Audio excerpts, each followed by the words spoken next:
Sounding like a broken record, or worse, feeling like a broken record?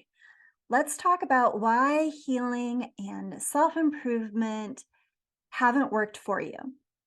Maybe you've been doing it for years and years and years. Maybe therapy, maybe yoga, maybe meditation. You exercise, you eat well for the most part, and you still feel stuck, even though you have been just trucking away at this for years and years and years, still repeating the same old self sabotaging behaviors, still unhappy with who you are, still finding it difficult to find out who you are, not knowing who you are, confused. Do I believe that person over there? Do I believe this person over there? Who am I really?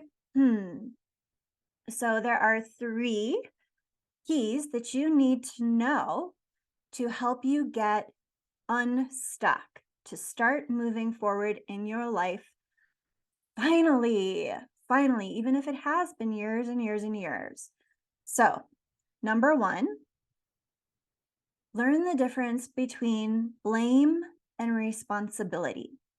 So, when we blame, we actually stop ourselves from being able to change. As long as we are blaming, whether it's ourself or other people, it stops us from actually being able to take action that would be different, that would create a different result. So everybody's familiar with that saying, insanity is doing the same thing over and over again and expecting a different result. I don't know if it was actually Einstein that said that. That might not be true, but the saying is sound. And so when you blame, whether it's yourself or other people, you can't change. So that's the first thing. That's going to be a major block. So blaming other people is like saying, well, I dated this guy and he was gaslighting me and lying to me and cheating on me and he abused me. And maybe he did do all of those things. I don't know your situation. And I'm not saying that was okay that those things happened or that that person did those things.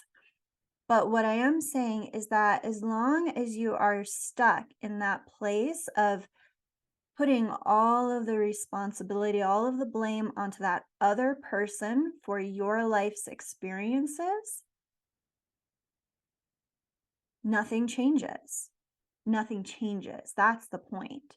You can do that if you want, but do you feel good when you do that? I mean, honestly, how do you feel when you have those kinds of thoughts looping in your mind over and over again, all those terrible things that that person did to you? How do you feel? You feel pretty bad about yourself, if you're being honest. You feel stuck. You might be wondering, why does this keep happening to me? Why does this keep happening to me?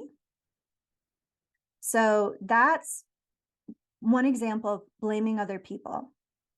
Blaming yourself is just as bad because not that it makes you a bad person, but it keeps you stuck.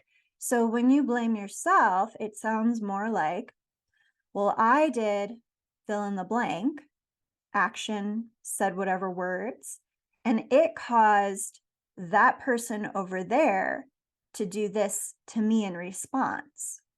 So now you've just shifted the blame from that other person and put it all on yourself. And now you've created a cause for the problem, a reason for it to be there. And so what do you get? More of the same problem.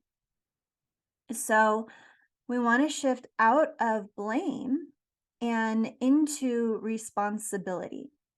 So responsibility, and this is kind of a silly, silly example, but it's more along the lines of something happens in your life, and let's just say it's a problem. It's not the outcome that you wanted, not the result that you wanted. And it's like, maybe it's a big mess, even. Maybe it's really freaking messy. And it's oops. Oops. what just happened? What just happened? And what really happened, as opposed to what I think happened, because yes, we have our intuitive knowing of what happened, but the truth is never exactly what we think it is. It's always something else. There's always more going on that we're just not seeing. We kind of go around with blinders on because we're creatures of habit. So, oops, what am I going to do differently now? It's a totally different type of question and inner dialogue that you have with yourself, where you're not saying, well, this happened because of this and it's my fault, or this happened because that person has unhealed issues that they need to work on. And so it's their fault. Nope, waste of time. It'll just get you more of the same. Instead, it's something like, huh, here's what I think happened, but do I really know that? Could it be something else? Well, I don't have control over what other people are going to do, but I do have control over what I'm going to do. So, what do I want to do? What do I want to experience? What can I choose going forward? And so, this is the internal dialogue part. This is the thinking, saying part. You're saying, I'm going to do such and such next time. That's the responsibility part. But then the really good stuff happens. So you've barely even just gotten started at this point. So the really good stuff, now the universe, life, the world, other people, they're going to test you. So the world will always be wanting to tell you that you are this, or you are that, or you are not that thing that you think that you are. And no, you can never be that. That's not okay for you, or that's not good enough for you, or that's too good for you. The world will test you. And if you let it, you may end up questioning your worth or your value. And it's okay if that happens. You can bounce back from that. But this is the test. And so think of it as just a double check. Like, okay, well, you've said that you are going to, I don't know, take out the garbage every week. And now here's a big mess, and here's another big mess, and here's another big mess.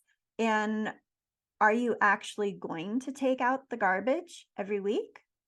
Or are you going to ignore it and let it pile up in the background?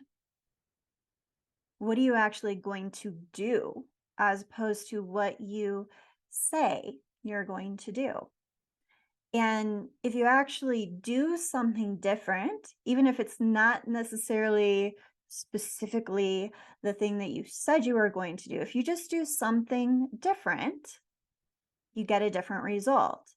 And here's the funny thing about it. Sometimes those double check test scenarios that can feel really chaotic, they're not always that chaotic, but it can feel that way sometimes, or it's really unexpected, or something really mysterious happens. It's probably going to feel very reminiscent of that old situation that where you were engaging with that dysfunctional pattern prior, that may have actually been unhealthy. But that doesn't mean that it actually is the same situation. It may or may not be. I don't know. It's going to be very individual to the person. But there's something about it that is different. And the biggest thing that ought to be different about it is you and how you approach it. So, number one was blame versus responsibility. Number two was the test. And number three is objectivity.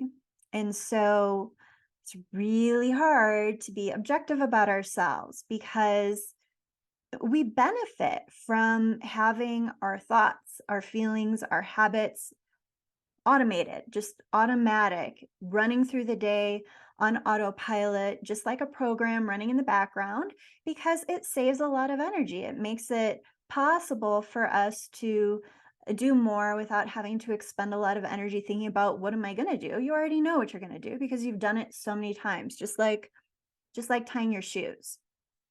So, being objective about ourselves, getting outside of our own head, outside of our own perspective to get a new view, it's hard. It's hard to do. And unless you practice doing that a lot, it's going to be really hard to do on your own. So, this is where getting help can be really, really helpful if you've been stuck for a long time. Have somebody else come in, help you step outside of yourself and go through the process of change with you. So, let's say you're someone who has been working with a practitioner maybe for a year or a number of years, and you're still stuck, even though you've been doing that. Well, maybe it's just time to, again, do something different. And maybe doing something different means working with a different practitioner. Now, that's a very individual choice. You're going to want to go to the person that you feel drawn to work with. But I don't care if it's a therapist, a psychoanalyst, a psychologist, a shaman, a hypnosis practitioner, a coach, whatever it is, an aromatherapist. I mean, if it works for you, it works for you. I don't care what you choose, but be willing to get help outside of yourself because it will help unlock the way that you've been sort of stuck in your own pattern. And sometimes we need to change up the person that we are going to for help. So friends and family, they may be well-meaning, but that doesn't mean that they're going to be able to help you get outside of your own destructive patterns. And unfortunately, especially with friends and family who do love us and we love them and we click and we gel, as wonderful as all of that is, when you really click with someone, you tend to think similarly. And so you're able to empathize with one another. And it feels really nice, but it's probably not going to do a whole lot for helping you change. There's a difference. And so sometimes the people that help us change the most, sometimes they're also the most uncomfortable to be around. And that's where having a more professional relationship can be helpful with that dynamic if you're looking for help specifically with a certain problem. So, and the other thing about asking for help, if you are someone who has suffered from abuse or trauma, I know that it can be really hard to ask for help, especially if it's something that you sort of internalized and carried around on your own, thinking that you needed to carry it on your own for so long. You're It's very common to end up in a pattern where you carry the weight all on your own instead of asking for help.